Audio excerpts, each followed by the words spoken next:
Subscribe कीजिए हमारा YouTube channel और बेल आइकन को प्रेस कीजिए लेटेस्ट नॉलेजेबल वीडियो सबसे पहले पाने के लिए। सेतु मिश्रा ये ओरिएंटल कॉलेज ऑफ एजुकेशन की बीएड के छात्र हैं। सेतु मिश्रा ये टॉपिक के ऊपर से अपनी बात रखते हैं।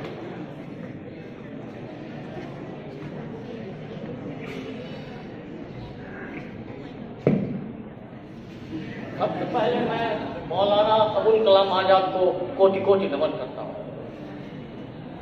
उसके बाद यहाँ के principal sir Faiz Ahmad sir और इस प्रोग्राम के कन्वीनर अख्तियार अहमद सर को नमस्कार करता हूँ और यहाँ बैठे हुए विद्वान और स्कॉलर दोनों को प्रणाम करता हूँ और मैं अपने भाइयों और बहनों को भी नमस्कार करता हूँ।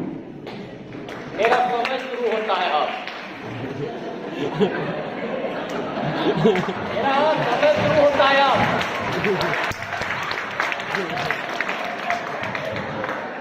मैं सेतु मिश्रा ओरिएंटल कॉलेज का छात्र हूँ। मुझे इस डिबेट में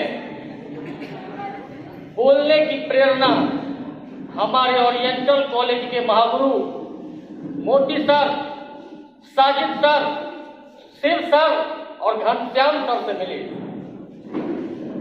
डिबेट में जो विषय रखा गया है, मैं इन साथियों का विरोध नहीं करता। ये तो हमारे अपने साथी हैं, इनका कोई विरोध नहीं। हमारा विरोध इस मुद्दा से है। इसमें एक जगह मुझे एरर नजर आता है, एक जगह मुझे एक छोटी सी गलती नजर आती है। गलती यह है कि सामाजिक चुनौती की बात कही गई है। सामाजिक चुनौती नहीं होती, कुरीति होती है। पहले ये बात समझ लीजिए, सामाजिक चुनौती नहीं होती है, कुरीति होती है। चुनौती विश्व के स्तर पर होती है। माफी चाहूंगा अगर मैं गलत हूं तो मैं माफी चाहूंगा।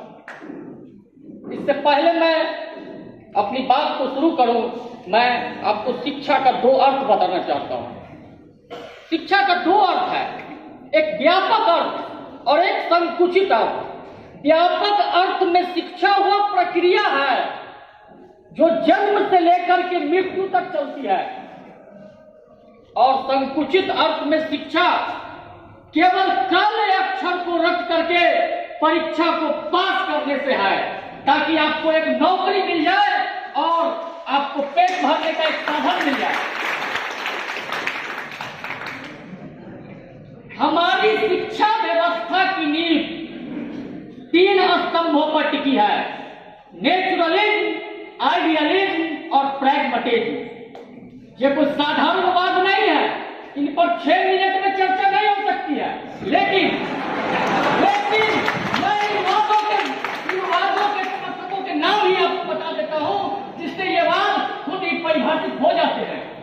महात्मा गांधी, विवेकानंद, रविंद्रनाथ ठाकुर, डॉक्टर जाकिर हुसैन, मौलाना अबुल कलाम आजाद, सर सैयद अहमद खान, इन्हीं लोगों के विचारों और सिद्धांतों को ध्यान में रख करके हमारी शिक्षा व्यवस्था का पाठ्यक्रम तैयार किया गया है।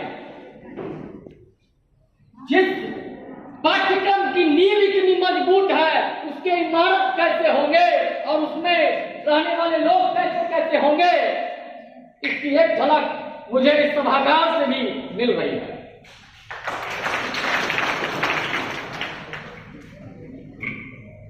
व्यवस्था में हर एक आदमी गए, ऐसा कोई नहीं है जो व्यवस्था में नहीं गए, चाहे वो यहाँ के स्कॉलर बैठे हो या हमारे सम्मानित अतिथिगण हो। व्यवस्था कभी नहीं दोषी होती, व्यवस्था में रहने वाले लोग हमेशा दोषी होते हैं। मैं आपको मुख्य विषय पर ले आता हूं। मुख्य विषय अभी बाकी है। चुनौती क्या है और कुरीति क्या है, इसको आप लोगों को समझने की जरूरत है। उससे पहले मैं आपको बता दूं कि आखिर ये प्रोग्राम रखा क्यों गया। मैं क्या सोचता हूं कि ये रखा गया। मुझे लगता है कि वैद सर को और बख्तियार सर को यह मालूम है कि समुद्र के ही मंथन से अमृत की प्राप्ति हुई थी, इसीलिए क्यों ना इस विषय पर पक्ष और विपक्ष में डिबेट करा दिया। जब बच्चे स्कूल में जाते हैं तो सबसे पहले प्रार्थना होती है। प्रार्थना ही के समय प्रार्थना का उद्देश्य एकदम स्पष्ट है।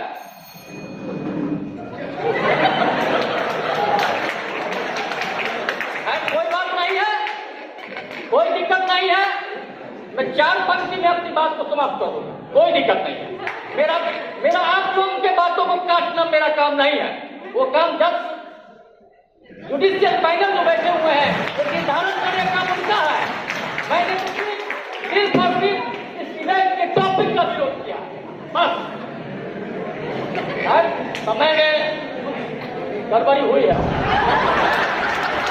है इसके लिए मैं प्रार्थना चाहूंगा कि मुझे 2 मिनट का समय दिया जाए।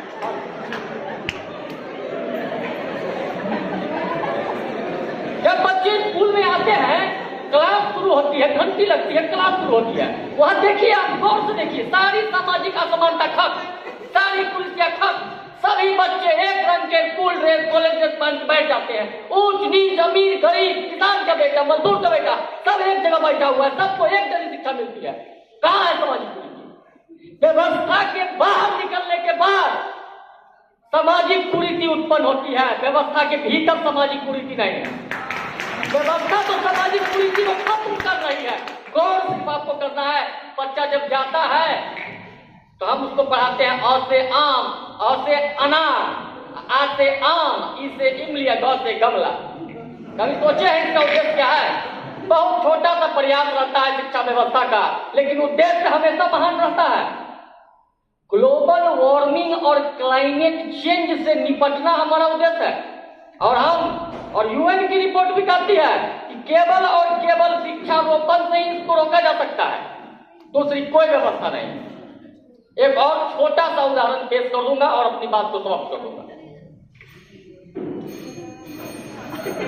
कोई बात नहीं है, कोई दिक्कत नहीं है, मैं डिस्क्वालीफाइड हूं, मुझे कोई दिक्कत नहीं है, लेकिन मैं फिर भी समय लूंगा। मैं बोलने आया हूं और मैं बोल रहूंगा।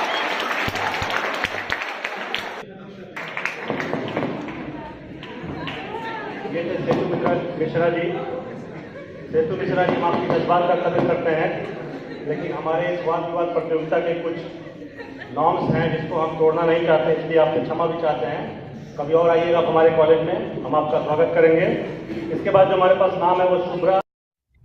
सब्सक्राइब कीजिए हमारा YouTube चैनल और बेल आइकन को प्रेस कीजिए लेटेस्ट नॉलेजेबल वीडियो सबसे पहले पाने के लिए।